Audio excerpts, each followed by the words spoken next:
So, I just watched John K's Cans Without Labels today. It came out yesterday, but I just noticed it today. Apparently, it's finished after like 7 years or something, and not gonna sugarcoat it, it's fucking terrible. Like, I am not even gonna try to lie about it. It's fucking terrible, man. Like, the 7 years you spent putting this project together, John, this is the best you can give us here? I suppose, I gotta tell you exactly what's going on with it, because you can count this as my technical first cartoon review or whatever. But, yeah. To start things off, why are the backgrounds CG animated? I mean, there's no problem with that if you can integrate it well, but obviously John couldn't integrate the, the CG well with the 2D animated characters that he had in place. Like, and there's also these weird zooms that come in out of nowhere that really should not be there. Like, the whole CG and 2D animated thing is really off-putting when you know that there's just CG cans and hand-drawn characters together. It's like, there's no immersion there. You just know you're watching a shitty Flash project and such. That thousands of dollars went into, mind you.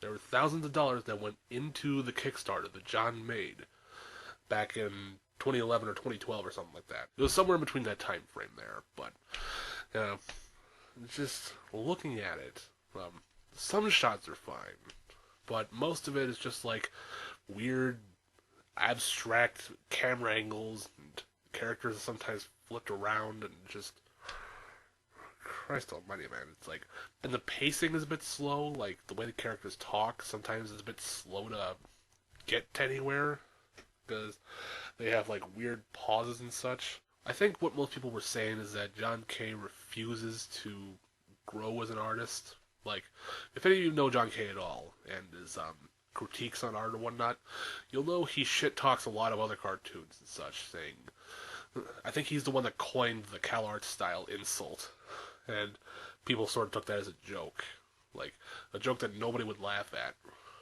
And he goes and makes something like this here. I get it, the guy's influenced by Bob Clampett and Tex Avery and all those other old cartoonists from the 40s and whatnot, but he doesn't seem to fully understand what made their cartoons special and what makes his cartoons absolutely grotesque, aside from the original Ren and Stimpy, you know, which, by the way, the only reason that one wasn't extremely painful to watch is because he had people helping them who knew what the fuck they were doing, like Bob Camp, Vincent Waller, Bob Jacques. You know, there was a lot of people that were doing all the extra work.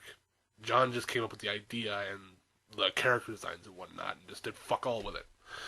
And it's no wonder he got booted off his own show in 1992 because, like, he's an asshole to work with, man. Like, he thinks his cartoon is way better than anybody else's out there because his is unlimited and such. Well, you know, sometimes limitation is necessary to make things good, John. You ever think about that?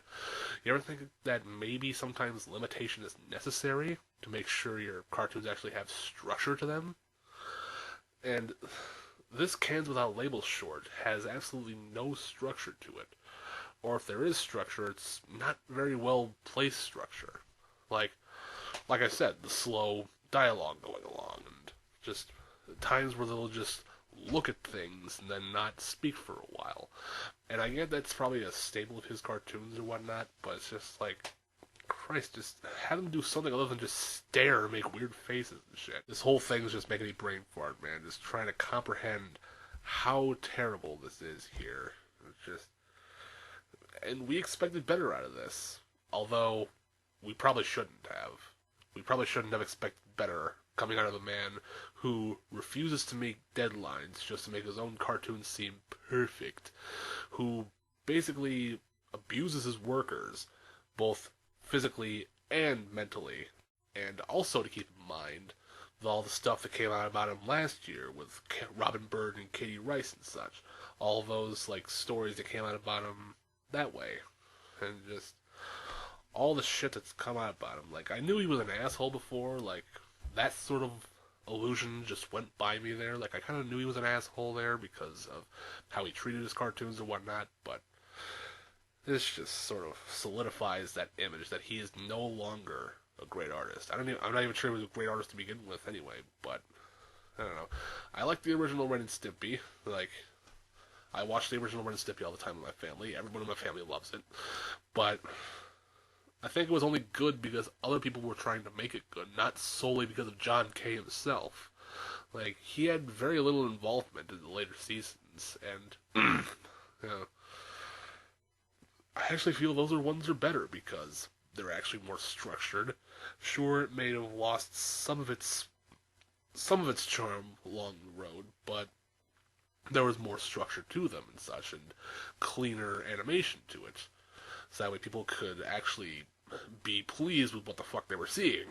I'm just disappointed in this, man. I'm just honestly disappointed in like, how this cartoon went down.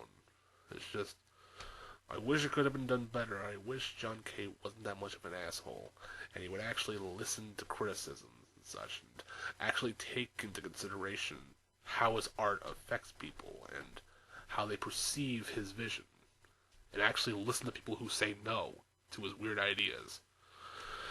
But again, this was a Kickstarter project. It was his own doing, so I don't know. Even still, at the very least, he should have had someone supervising his project and looking over everything he was doing. Like, somebody competent enough to see what exactly he was doing and just prevent any sort of terrible quality coming out of this. Because if he's going to make us wait this long for a cartoon, we expect to see some good quality coming out of it. But again, I suppose a perfect world doesn't exist, so that's pretty much all I gotta say about John K.'s Cans Without Labels. If you guys liked it, or if you hated it, let me know in the comments or something like that. I don't really know. I'm having a hard time putting things into words right now, just witnessing that terrible animation. But yeah, let me know what you thought about this. And again, if you haven't seen this before, I'll probably leave a link to the finished product down in the description or in the pinned comment of this video here. Or you can just look up John K. Cans Without Labels finished yourself and see what's going on there. And I'm not plugging this to implore you to watch this for entertainment value, but just so you can get an idea of what kind of a person John K.'s become. Or who he's always been, and he just got worse over time. But yeah, that's all from me right now. Don't even have a proper intro, so just see ya.